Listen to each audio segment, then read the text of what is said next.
यशोमती मैया के नंद लाला।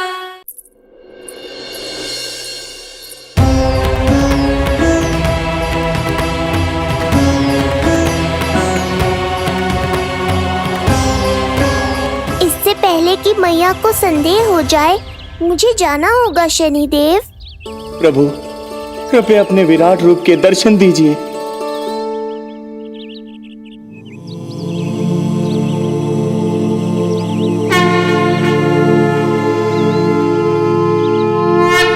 सशंख चक्रम सकिरीट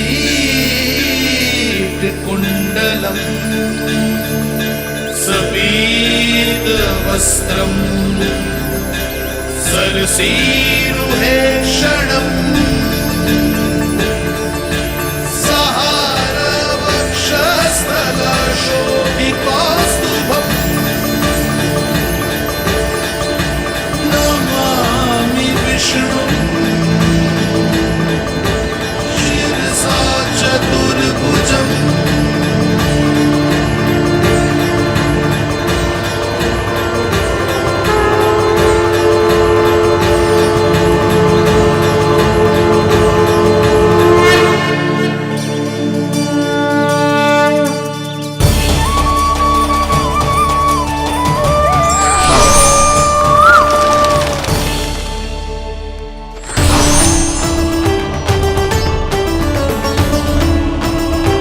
हे श्री हरि, मुझे पंछी की छाया।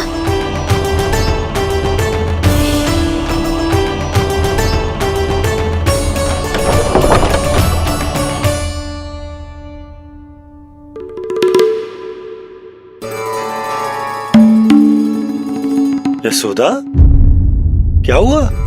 क्या देख रही हो? क्षण भर को लगो जैसे लल्ला की ना कोई पंछी की छाया हो। पंछी?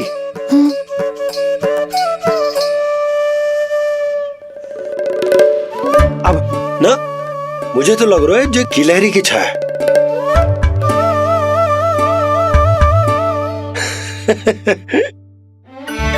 यशोदा, बालक नीलमणि है और बालकों वाले काम तुम कर रही हो। अरे प्रकाश और छाया से खेलने का काम लल्ला के लिए छोड़ दो। अरे परंतु ये देखो, झरोका खुलो है, ठंडी बयार चल रही है, लल्ला को ठंड लग जाएगी। बंद करो, जाओ। हाँ हाँ हाँ लल्ला, ए लल्ला।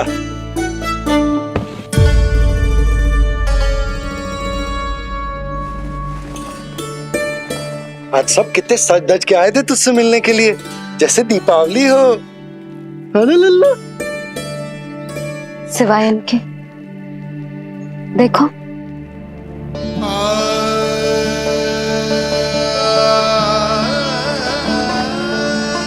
जब से चिच्ची मथुरा से लौटी है, इनका सजना सवरना सब छूट गया है। मैया, तब तो हमें अवश्य ही कुछ करना चाहिए। सुनो जी, हमें अवश्य कुछ करना चाहिए। जे इसे देखो, ना तो जे थको है, ना इसकी आंखों में नींद है। हो सकता है इसका भी मन हो अपनी बड़ी माँ से बात करने का।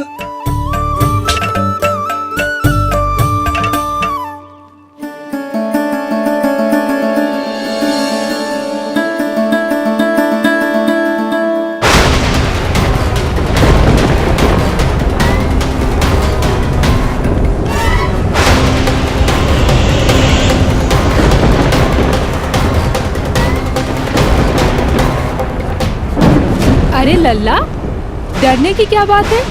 बस थोड़ी आंधी तो है।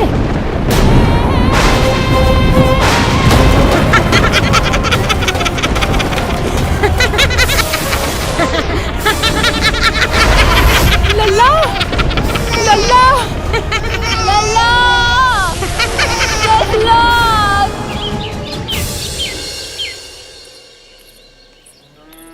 जिज्जी, अरे यशोदा, नंद भैया।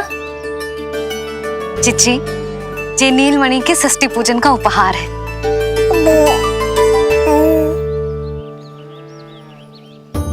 यशोदा, नंद भैया, मैं आप दोनों की भावनाओं का सम्मान करती हूँ। आप दोनों को तो पता है मेरे हृदय में नीलमणि के प्रति अत्यधिक प्रेम है।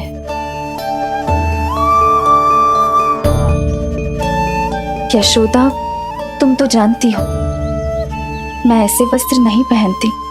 स्त्री का श्रृंगार उसके पति से होता है और मेरे पति तो उस महादुष्ट कंस के कारागार में बंदी है। ऐसे में इस रास रंग का झूठा दिखावा कैसे करूं नंद भैया?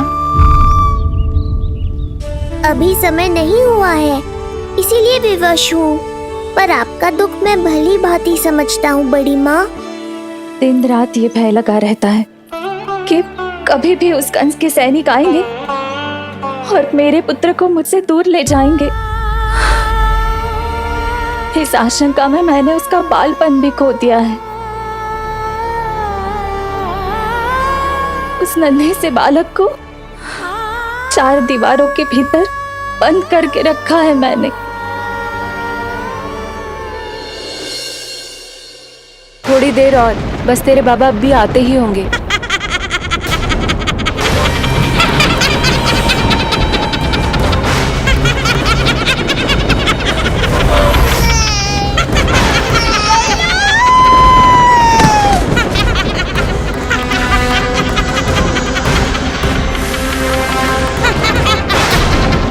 भाभी, आपका पुत्र हमारे नीलमणि का बड़ा भाई। आप उसे खुली हवा में सांस लेने दें। मेरा विश्वास करें, आप दोनों गोकुल में पूरी तरह सुरक्षित हैं।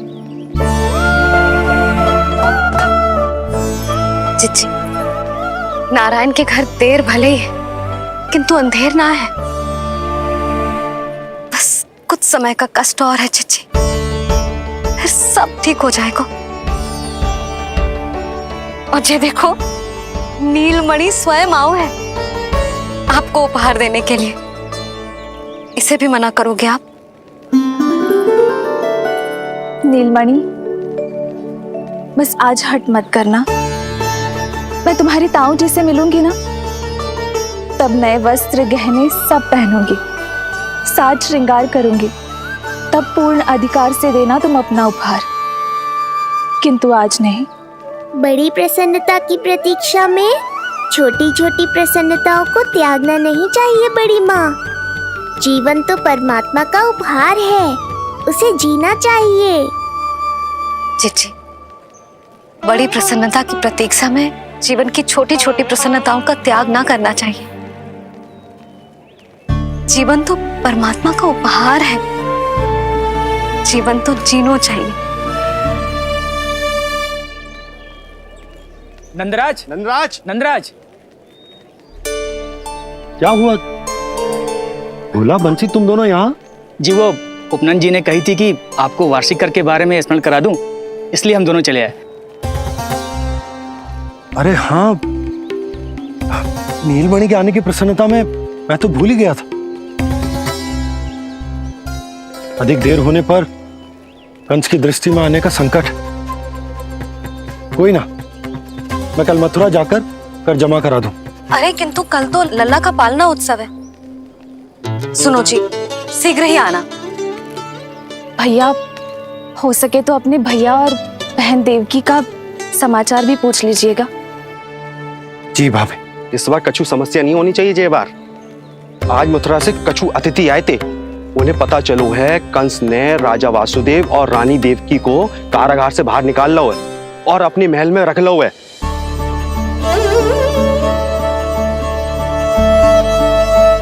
ये तो अत्यंत शुभ समाचार है।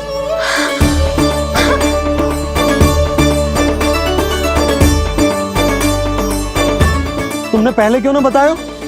हमें लगो आपको पहले ही से पता होगी महाराज। अच्छा ठीक है, जाकर तैयारी करो, कल तुम दोनों भी मेरे साथ चलोगे। जाओ।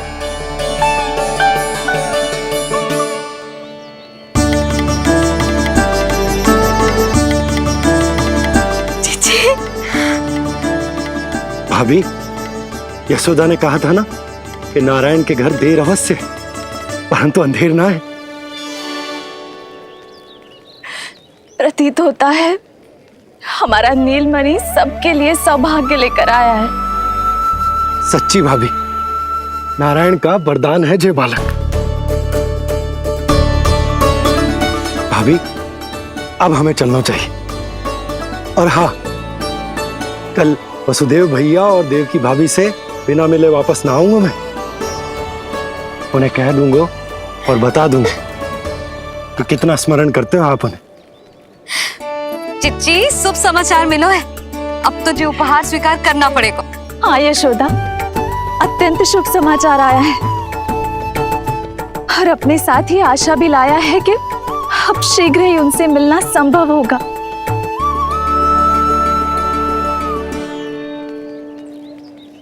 तुमने सत्य कहा था यशोदा, जीवन जीना चाहिए। मैं भी जीऊंगी, छोटी छोटी प्रसन्नताओं को मनाऊंगी, अपना ध्यान रखूंगी, फिर से सजूंगी, संवरूंगी। अब जब वो मुझसे मिलने आएंगे, उनका स्वागत करूंगी। उन्हें वैसे ही मिलूंगी जैसे उन्हें छोड़कर आई थी। मैं आपको आपके दुख से मुक्ति दिलाऊंगा। बस कुछ समय तक और प्रतीक्षा कर लीजिए बड़ी माँ।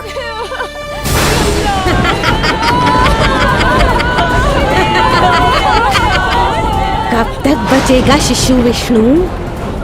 आज नहीं तो कल तू मेरा निवाला अवश्य बन जाएगा। कल तुमसे भेंट होगी पूतना। कहाँ है तू शिशु विष्णु? शीघ्र ही तुझे आहार बनाऊंगी मैं। तुमने बहुत दुष्कर्म कर लिए पूतना। अब तुम्हारे आतंक का अंत करूंगा मैं।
चिंता क्यों करती हो मैया?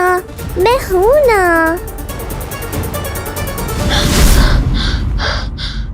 नेत्र खुले रहे तो मैया पक्का घबरा जाएंगी। यशोदा, क्या हुआ? अरे बोलो ना, कोई बुरा सपना देखो। ना, स्वप्न तो ना था, किंतु मेरा मन बहुत घबरा रहा है। ऐसा लगो जैसे नीलमणि को कुछ। ये देखो, नीलमणि तो शांति से सो रहा है। तुम ना व्यर्थ ही व्याकुल हो रही। बाबा सही कह रहे हैं मैया, कुछ नहीं होगा मुझे। सुबह होने में अभी समय है। व्यर्थ की चिंता को झटक सो जाओ। अच्छा, ऐसे कैसे झटक दूं चिंता? नींद अचानक खुलो है मेरी। इसका अर्थ है अवश्य ही कोई बुरी दृष्टि है मेरे लल्ला पर।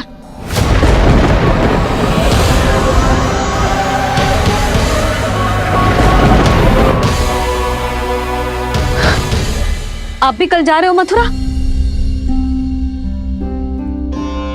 सुनो जी, जाना आवश्यक है, रुक ना सकते आप? कर जमा करानो है यशोदा, कल अंतिम दिन है। यदि वो निकल गए तो नारायण ही जाने वो कंस क्या करेगा। जानो आवश्यक। पिछले 6 दिन से नित्य कोई ना कोई कर्मकांड संस्कार चल रहा है, इसीलिए तुम थक गई हो। तनिक विश्राम कर लो, सो जा। देखो नीलमणि भी यही कह रहा है कि मैया मोरी विश्राम कर लो, सो जाओ। कल मेरो पालना उत्सव मनानो है कि ना? सो जाओ।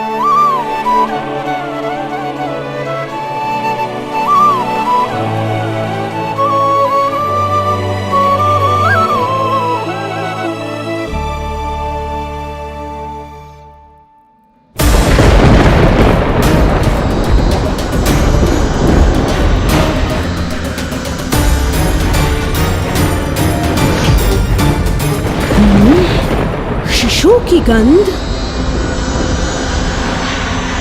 पर अब तो भूख भी मिट गई है। एक रात का समय बचा है बालक, जी ले।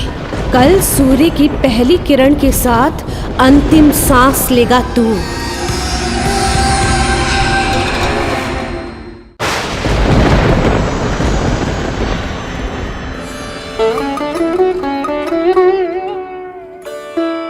संतान के लिए मैया का कैसा अद्भुत प्रेम है ये।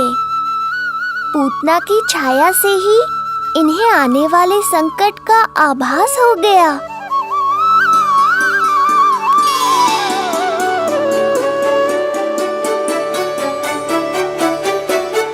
जब कोई बैलगाड़ी से यात्रा करता है तो गाड़ी पर चढ़ते ही सामान की गठरी नीचे रख देता है। उसे पूरे समय अपने सिर पे ढोते हुए यात्रा नहीं करता। उसी प्रकार आप भी अपनी चिंता की गठरी मुझे सौंप दो मैया, मैं सब संभाल लूंगा। जैसे आप थपकी देकर मुझे सुलाती हो, वैसे ही आज मैं आपको सुलाऊंगा।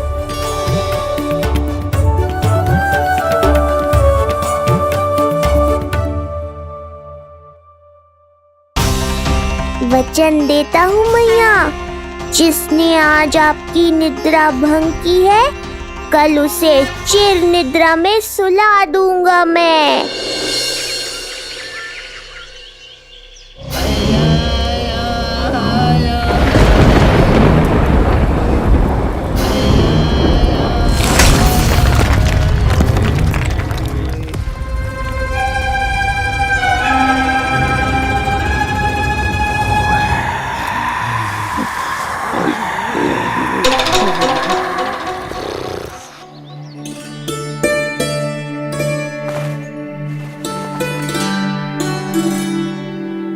गाड़ी तैयार है नंदराज जी। उपहार और मिठाइयाँ तो ठीक है, किंतु भोजन रखो है कि ना? हाँ भाभी, रख दियो है। और भोजन ऊपर रखो है कि मिठाई? भोजन ऊपर रखो है भाभी। मुझे लगो ही था, अब मिठाइयाँ पिचक जाएंगी ना। हाँ भाभी, तो अभी मिठाइयाँ ऊपर रख देते हैं। क्या होगा बंसी भैया, फिर मिठाइयों का रस भोजन में चला जाएगा ना। मैया ऐसे पूछताछ करोगी तो हड़बड़ा तो जाएंगे ही। अरे भोला बंसी, अरे भोजन और मिठाइयों को अलग अलग रखो भाई। यही कह रही हो ना यशोदा? अरे वाह, आज हमारा राजकुमार जल्दी उठ गए हो। इसे भी पता है पालना उत्सव में इसके बाबा ना होंगे इसके साथ, इसीलिए विदा करने आ गए। फिर कोई ऐसो कर्मकांड ना होगो जब मैं ना हूं। बस आज जाने दे लल्ला, सबको जाकर अपने हाथों से मिठाइयां भेंट करूंगा और सबको बताऊंगा कि इतना सुंदर, इतना प्यारा लल्ला का बाबा बन गया मैं।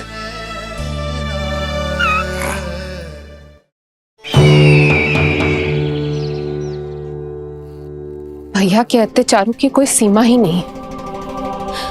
हमारे पुत्र को ढूंढने के लिए अब उन्होंने पूतना को आदेश दिया है। वो केवल महाभयंकर ही नहीं बल्कि मायावी भी है।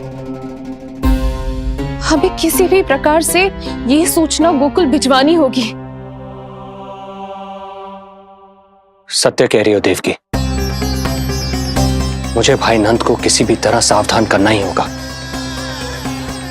किंतु कैसे? हमारे लल्ला के बारे में जानकर सबसे अधिक कौन प्रसन्न होगा पता है? वसुदेव भैया। सत्य कहा आपने।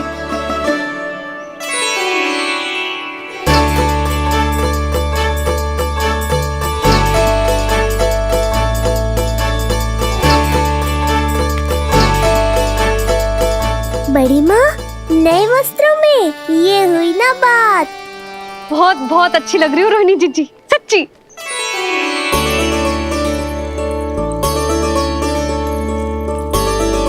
आपने जीवन में फिर से रुचि लेना आरंभ कर दियो है। ये जानकर वसुदेव भैया की प्रसन्नता दुगनी हो जाएगी।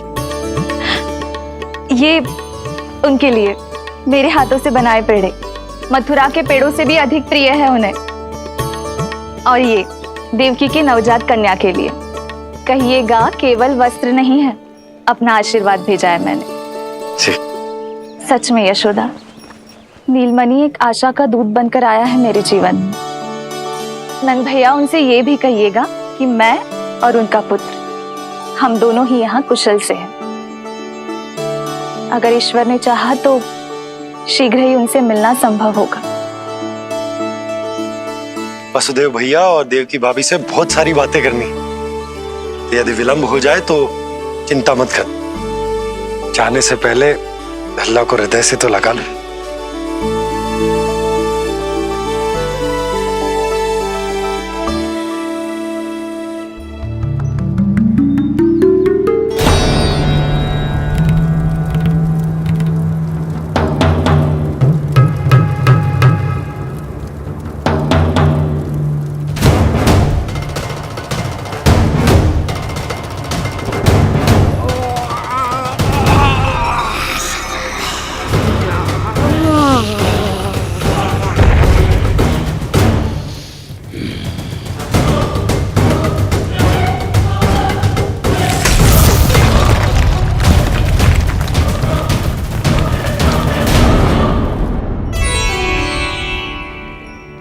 कछु विचित्र सो क्यों लग रहा है मुझे? बाबा, आपका पुत्र है ना यहाँ, सब कुशल मंगल ही होगा।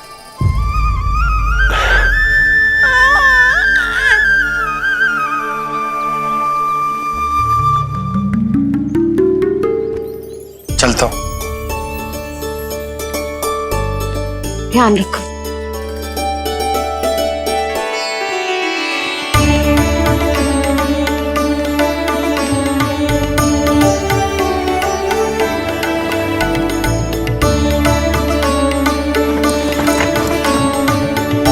जय राम जी की। जय राम जी की।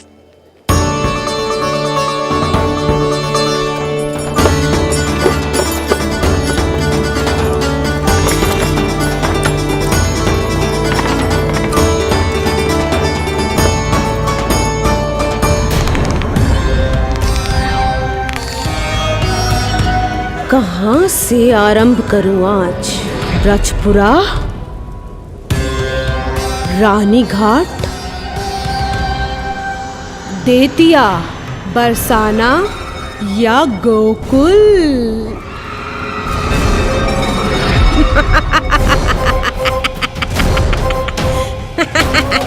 यही तो चाहता था मैं कि तुम यहाँ आओ।